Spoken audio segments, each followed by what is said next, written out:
Moi aussi, j'ai des problèmes. Hein? Moi aussi, mes parents ont été traumatisés. Par quoi? Alors en fait, ce qui s'est passé, c'est...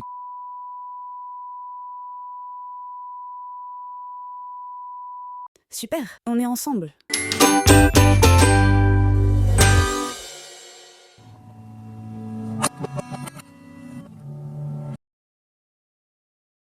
Sérieusement, c'est une vraie problématique qui peut affecter la vie de beaucoup de gens. Il est prouvé que les enfants des survivants de certains drames de l'histoire sont plus exposés à certains troubles, notamment le stress post-traumatique. Oui, bah c'est assez logique. Un survivant va en baver pendant son enfance et ses propres enfants vont en bâtir. Ouais, mais il n'y a pas que ça. Selon beaucoup d'études, les traumatismes et plus largement des peurs peuvent se transmettre génétiquement.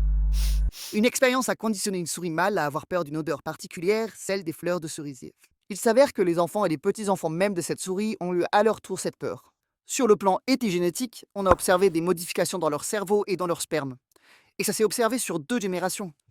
Des expériences similaires ont été menées et ont par exemple montré que des facteurs comme le stress dans une génération de rongeurs avaient des effets négatifs durables sur les générations d'après, entraînant des modifications épigénétiques. Les modifications épigénétiques. L'épigénétique, c'est l'étude de la façon dont les gènes s'activent et s'inhibent. Contrairement au génome qui reste stable, l'épigénome peut changer. Cela permet notamment à l'organisme de s'adapter aux conditions extérieures. Le mécanisme par lequel le traumatisme d'un parent peut se trouver imprimé dans les gènes de sa descendance passe sûrement par ça. Donc les traumatismes s'impriment vraiment dans notre corps et pas que dans notre esprit. Les deux sont souvent bien plus liés qu'on le pense. Ah ouais, il est bien ailé, hein. Beaucoup de chercheurs tendent à associer par exemple un taux de cortisol faible avec le traumatisme d'une personne. Pourquoi le cortisol? Imaginons que tu es face à une menace. Il peut y avoir une libération de l'adrénaline et du cortisol, une hormone du stress. Cela est associé à le rythme cardiaque qui s'accélère, la respiration qui s'intensifie, etc. Le cortisol va notamment prolonger la réponse au stress, en mobilisant l'énergie, donc libération de glucose, en réduisant l'inflammation et en aidant à la prise de décision face au danger.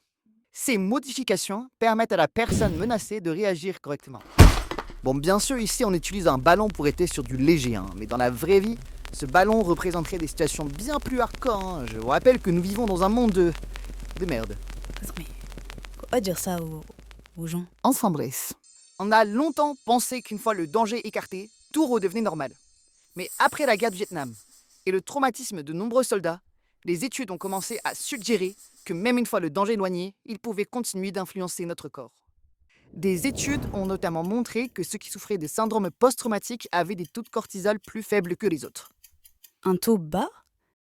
Mais le stress entraîne généralement une augmentation de cortisol. Donc il devrait avoir plus de cortisol. Mais c'est ça tout le mystère, et c'est expliqué par Rachel Yehuda. On a vu, quand on vit des étapes difficiles et stressantes, les hormones s'emballent. Mais si elles s'emballent trop, et sur une longue durée, cela peut causer des dommages aux organes et au cerveau. Heureusement, le cortisol même a un mécanisme pour se freiner et éviter les dommages.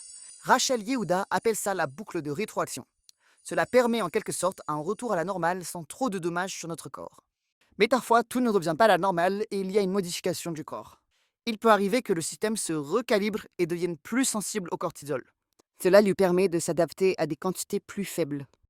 Des modifications, incluant des modifications d'ordre épigénétique, feraient en sorte de graver cette boucle de rétroaction légèrement différente dans le corps, de telle sorte que même une fois le danger écarté, le système reste tel quel. À la limite, moi je m'en fous si mes parents ont un faible taux de cortisol. Au pire, ils mangeront plus de beurre et puis bon. Non, rien à voir. Ça, c'est le cholestérol. Un faible taux de cortisol, ce serait pas forcément anodin. Une théorie émergée. Un faible taux de cortisol pourrait être lié au risque d'un futur stress post-traumatique. C'est l'idée que les personnes avec un faible taux de cortisol pourraient être plus vulnérables aux épreuves ultérieures. Alors ça a été avancé par plusieurs études, ça reste à creuser, mais surtout, il faut comprendre par quel mécanisme les deux sont liés, et tout ça c'est assez délicat. Une idée pour expliquer cela a été fournie par Rachel Yehuda. Si un nouvel événement traumatisant survient, avec cette nouvelle boucle, avec le système légèrement modifié, le taux de cortisol serait désormais insuffisant pour atténuer la réaction de stress de l'organisme. Cela mènerait à une libération disproportionnée d'adrénaline. En sachant que l'adrénaline joue un rôle crucial dans la consolidation de la mémoire, cela pourrait donc contribuer à graver cette expérience dans le cerveau. Ce souvenir surgirait alors plus tard sous forme de flashback ou de cauchemar, en sachant que ce sont des symptômes classiques du stress post-traumatique. Et là, ça pourrait vous intéresser. Le faible taux de cortisol, on l'a observé aussi chez les enfants de parents ayant un syndrome post-traumatique. Ainsi, on pense qu'une période de traumatisme chez les parents marque leur corps d'une façon singulière et ces modifications, ce trait, se retrouvent chez aux enfants. Concrètement, ce qui serait altéré, ce seraient les ovocytes et les spermatozoïdes, parce qu'ils portent le patrimoine génétique. Donc, on peut avoir hérité du faible taux de cortisol, et donc être plus susceptible de développer un syndrome post-traumatique ou d'autres comportements liés au stress. Mais alors, qu'est-ce qu'on fait de toutes ces informations? John Kelly disait que le risque de conclure à la transmissibilité des traumatismes était de laisser penser les descendants de générations traumatisées penser qu'ils ne pouvaient pas s'en sortir. Mais en fait, c'est pas vrai parce qu'il se pourrait que les modifications épigénétiques ne soient pas irréversibles. Brian Diaz et Kerry Hessler ont reconditionné leur souris pour qu'elle n'ait plus peur des fleurs de cerisier. Du côté des humains, Rachel Yehuda parle d'une étude où une psychothérapie modifiait la méthylation du gène FKBP5 lié à la régulation du stress chez les vétérans atteints de syndrome post-traumatique. Il est important de savoir que pour l'humain, les preuves sont encore limitées et l'établissement des liens de causalité est vraiment à creuser. On ne comprend pas encore bien comment tous ces phénomènes s'articulent. Si les résultats sont sérieux, il y a encore le risque de surestimer l'influence transgénérationnelle des modifications épigénétiques. Il ne faut pas conclure que l'environnement ou les expériences de vie influencent directement et systématiquement l'ADN. En réalité, on n'a pas encore une idée claire de l'ampleur de l'influence de ces facteurs. Il y a des centaines d'autres facteurs qui jouent et en proportion peut-être plus importante, alors méfiez-vous.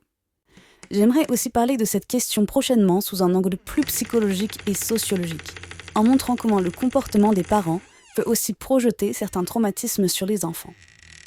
Mais le point n'a jamais été de penser que quiconque soit déterminé par ses gènes ou son enfance. L'objectif est juste d'arriver à comprendre ce qu'il peut se passer en nous et de le visibiliser au lieu de l'ignorer. Personne n'est condamné.